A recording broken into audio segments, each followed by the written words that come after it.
दरवर्षी ज्येष्ठ महिन्यातील जी पौर्णिमा येते ती वटपौर्णिमा म्हणून साजरी केली जाते आणि या वर्षी सुद्धा 29 जून 2026 ला वटपौर्णिमा आलेली आहे आणि ही जी वटपौर्णिमा आहे त्या वटपौर्णिमेचा दिवस आहे सोमवार.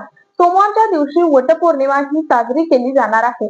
तुम्ही बघितलं तर पौराणिक कथेनुसार हा एक पतीच्या दीर्घायुष्याचा आणि आपल्या अखंड सौभाग्याचा सण मानला जातो. प्रत्येक सौभाग्यवती स्त्रीसाठी हा जो सण आहे तो अत्यंत महत्वपूर्ण सण मानला आहे. पौराणिक कथेनुसार सावित्री आणि सत्यवानाच्या अतूट प्रेमाचा आणि सत्यवानाच्या दीर्घायुष्याचा हा सण मानला आहे आणि तेव्हापासूनच हा सण साजरा केला जातो. परंतु 29 जून 2026 ला या वर्षीची जी वटपौर्णिमा आलेली आहे या वटपौर्णिमेचा शुभ मुहूर्त काय आहे? म्हणजे 29 तारखेला तर वटपौर्णिमा आहे, परंतु यासाठी दिवसभरातील शुभ मुहूर्त कोणता असणार आहे? शिवाय या दिवशी कोणत्या कलरची साडी ही शुभ मानली जाणार आहे? आपल्या पतीच्या दीर्घायुष्याची पूजा करत असताना आपल्याला कोणत्या कलरची साडी ही जास्त प्रभावी ठरणार आहे? शिवाय कोणत्या कलरची साडी आपल्याला त्या दिवशी नेसायची नाही, ही अशुभ मानली जाणार आहे? या सर्व तुमच्या प्रश्नांची उत्तरे आज पाहणार आहोत आपण या माहिती मोलाच्या मधून. तर नमस्कार, मी पूनम आणि तुम्ही पाहत आहात माहिती मोलाची. तर 29 जून 2026 ला वटपौर्णिमा या वर्षीची आलेली आहे. पौराणिक कथेनुसार पतीच्या दीर्घायुष्यासाठी आणि अखंड सौभाग्य लाभण्यासाठी हा सण साजरा केला जातो.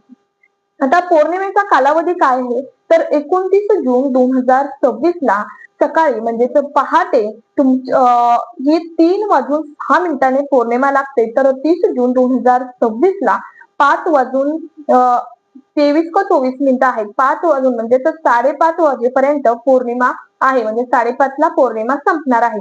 परंतु 29 जूनचा पूर्ण दिवस आहे तुमच्यासाठी पूजा करण्यासाठी. परंतु यामध्ये सुद्धा काही काळ असा आहे की जो शुभ मानला जाणार आहे.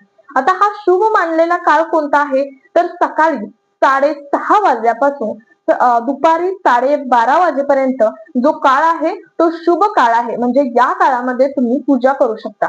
परंतु यामध्ये सुद्धा एक राहू काळ आहे. आता राहू काळ म्हणजे ज्या राहू काळामध्ये तुम्ही एखाद्या पोथीचं वाचन करू शकता, दुर्गा सप्तशती पाठ असेल किंवा स्वामी चरित्र सारामृत असेल किंवा ज्ञानेश्वरीचे पाठ वाचू शकता तुम्ही, परंतु पूजा करू शकत नाही. एखादी शिव पूजा करायची असेल तर या राहू काळामध्ये करू शकत नाही. आणि हा राहू काळ आहे तो म्हणजे 7 वाजल्यापासून 9 वाजेपर्यंत. 7 वाजल्यापासून 9 वाजेपर्यंत तुम्ही वडाची पूजा करायची नाही. आता जे मानतात त्यांच्यावर आहे. काही जण पूर्ण दिवसामध्ये त्यांच्या वेळेनुसार करू शकतात, परंतु हे जे मुहूर्त आहे ते मुहूर्त पाळणं हे त्यातल्या त्यातच चांगलं आणि प्रभावी ठरू शकतं. म्हणून आता होल डे सोमवारी पूर्ण दिवसामध्ये तुम्ही कधीही पूजा करू शकता, परंतु 12:30 पर्यंतचा महत्वाचा मुहूर्त आहे. आता हा झालं मुहूर्त संदर्भातील. आता दुसरं म्हणजे वडाचे पूजा करण्याच्या अगोदर जो उपवास पकडला जातो, सौभाग्यवती स्त्रीने उपवास पकडला जातो,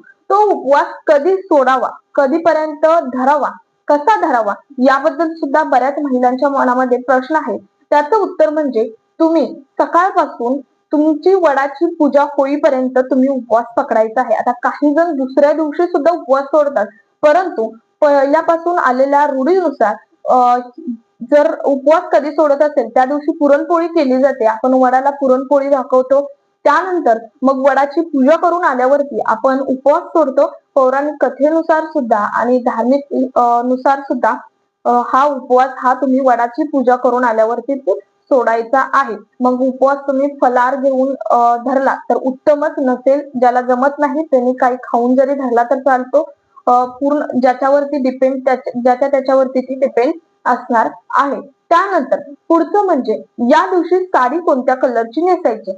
आता प्रत्येकाचा कलर हा शुभ अशुभ हा वेगळा असतो प्रत्येक सणाला. आता संक्रांतीचा कलर पण काही बोलतात की या वर्षी यावरती या कलरवरती संक्रांत आली आहे, ही कलर नेसायचा नाही. आता वटपौर्णिमेला राखाडी कलर आणि काळा कलर नेसायचा नाही. वटपौर्णिमेचा या वर्षीचा अशुभ कलर आहे तो म्हणजे राखाडी कलर आणि काळा कलर नेसायचा नाही. तुम्हाला हा कलर वटपौर्णिमेला अशुभ मानला गेलेला आहे या वर्षीचा.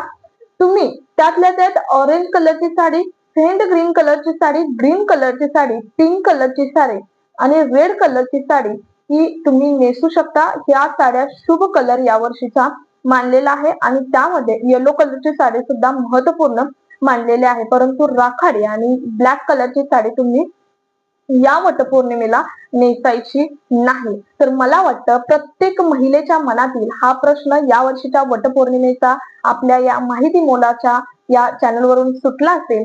तर आपल्या चॅनलला जर नवीन असाल तुम्ही तर इथून पुढच्या प्रत्येक सणांच्या राजकीय, सामाजिक प्रत्येक धार्मिक माहितीसाठी चॅनलला सबस्क्राईब करा. त्याचबरोबर तुमच्या प्रत्येक सौभाग्यवती मैत्रिणींपर्यंत हा व्हिडिओ शेअर करा. भेटूयात पुढच्या मोलाच्या माहिती समूह. तोपर्यंत धन्यवाद.